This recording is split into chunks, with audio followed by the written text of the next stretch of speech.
Hi everyone, আজকে আমরা করছিলাম এন্ডোরেন্স রান। প্রথমে তোমাদের আমি ভালোভাবে ব্যাপারটা এক্সপ্লেন করি।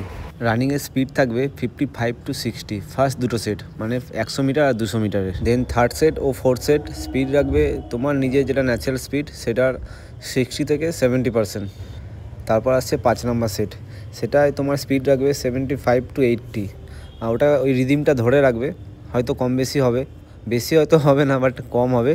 কিন্তু চেষ্টা করবে যে একটা রিদিমে দৌড়ানো, যেটা কন্টিনিউ তুমি শেষ করতে পারবে ওই রিদিমে। আমরা টোটাল 5টা সেট করেছি, 100 metre, 200 metre, 300 metre, 400 metre, 500 metre. প্রথমে হচ্ছে 100 মিটার, টোটাল 10খানা যাবো, গিয়ে 10 সেকেন্ড রেস্ট করব, আবার ব্যাক করব, এসে আবার 10 সেকেন্ড রেস্ট করবো, এরম করে টোটাল 10টা। 100 মিটার 10টা কমপ্লিট করার পর 2 মিনিট ওয়াটার ব্রেক। তারপর হচ্ছে সেকেন্ড সেট 200 মিটার, যাবো আসবো, তারপর 20 সেকেন্ড রেস্ট, এরকম করে টোটাল 5টা হয়ে গেল। 200 মিটার কমপ্লিট, দেন 3 মিনিট ওয়াটার ব্রেক।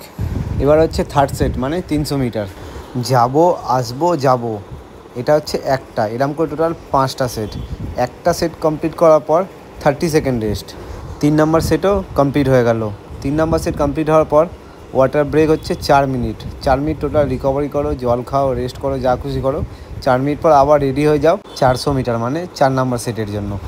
দেখো, এই রানিংটা এতটা ইজি না, তোমরা যতটা ইজি ভাবছো। যখন তোমরা করবে তখন বুঝতে পারবে যে কতটা টাফ। আমি প্রত্যেক বছর সিজন শুরু হওয়ার আগে সপ্তাহে 3 দিন 4 দিন করে ট্রাই করি এই রানিংটা করার। কারণ যদি আমার ফিটনেস ঠিক থাকে, তাহলে যখন আমি প্রি সিজন স্টার্ট করব টিমের সাথে, তখন ইজিলি আমি সব কিছু করতে পারবো। প্রি সিজন অনেকটাই টাফ হয়, আর আমার কোনো প্রবলেম হয় না এই কারণেই, কারণ আমি অফ সিজনটা ট্রেনিং করে যাই। শুধু ট্রেনিং না, খুব ভালো একটা প্রিপারেশান নিই, যাতে আমার কোনো প্রবলেম না হয় অ্যাডজাস্ট করতে টিমের সাথে। সো এটা আমার পার্সোনালি অ্যাডভাইস তোমাদের কাছে, যদি পসিবল হয় অফ সিজনে এই রানিংটা সপ্তাহে 3 দিন কি 4 দিন ট্রাই করো। প্রথম অনেক কষ্ট হবে, বাট হাল ছেড়ো না, করতে থাকো, দেখবে আস্তে আস্তে এটা অ্যাবজর্ব হয়ে যাবে। যখন তুমি একটা সপ্তাহে 3-4 দিন করবে, তখন এটা একটা হ্যাবিটে দাঁড়িয়ে যাবে। তারপর দেখবে তোমার ব্যাপারটা ইজি লাগছে। হ্যাঁ, যেখানে শেষ করেছিলাম 400 মিটার। 400 মিটার রুলস হচ্ছে যাবে আসবে, যাবে আসবে। এটা হচ্ছে একটা সেট, এরকমভাবে টোটাল 5টা। একটা সেট কমপ্লিট করার পর তোমরা রেস্ট করবে 40 সেকেন্ড। 4 নম্বর সেটের পর দেখবে তোমাদের বডি একদম চলছে না, মনে হচ্ছে ছেড়ে দিই, আর পারছি না। কিন্তু ছেড়ে দেবে না, নিজেকে পুশ করো আর বলতে থাকো আমি পারবো, আমি পারবো। এটা যেন মনের মধ্যে সবসময় চলে। আমিও যখন খুব টায়ার্ড হয়ে পড়ি, তখন আমি নিজেকে এভাবেই মোটিভেট করি যে আমিও পারি, আমাকে পারতেই হবে, হয় না বলে এমন কিছু নেই।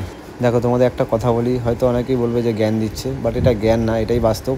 নিজের থেকে ভালো কোচ নিজের জন্য আর কেউ হয় না। তোমার যদি নিজের ইচ্ছা শক্তি না থাকে, তাহলে কোনো বড় বড় কোচে এসে তোমাকে এগিয়ে নিয়ে যেতে পারবে না। সব কিছু ডিপেন্ড করছে নিজের ওপর, নিজের ইচ্ছা শক্তির ওপর। তাই সবসময় নিজেকে মোটিভেট করো যে আমাকে পারতেই হবে, আমি পারবো। 4 নম্বর সেট কমপ্লিট করার পর ওয়াটার ব্রেক হচ্ছে 5 মিনিট। ওই 5 মিনিটে তুমি যেভাবে পারবে তুমি রিকভার করো। এবার হচ্ছে 5 নম্বর ফাইনাল সেট ও 500 মিটার। 500 মিটারে যাবে আসবে, যাবে আসবে, যাবে। এটা হচ্ছে একটা সেট, এরকম করে এটাও 5টা সেট।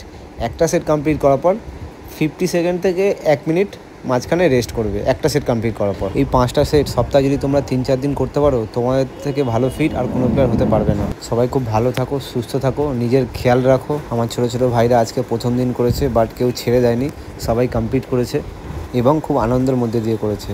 আর যে সমস্ত ভাইরা আমাকে মেসেজ করছে, দাদা তোমার সাথে প্র্যাকটিস করতে চাই, ভাই আমি তো প্র্যাকটিস করাই না, আমি নিজে প্র্যাকটিস করি। যদি কখনো সম্ভব হয় তোমাদের সবার সাথে একদিন প্র্যাকটিস করব। চলো টাটা, আর দাদাকে ভালোবেসে দাদা চ্যানেলটা সাবস্ক্রাইব করে দিয়ে যাও।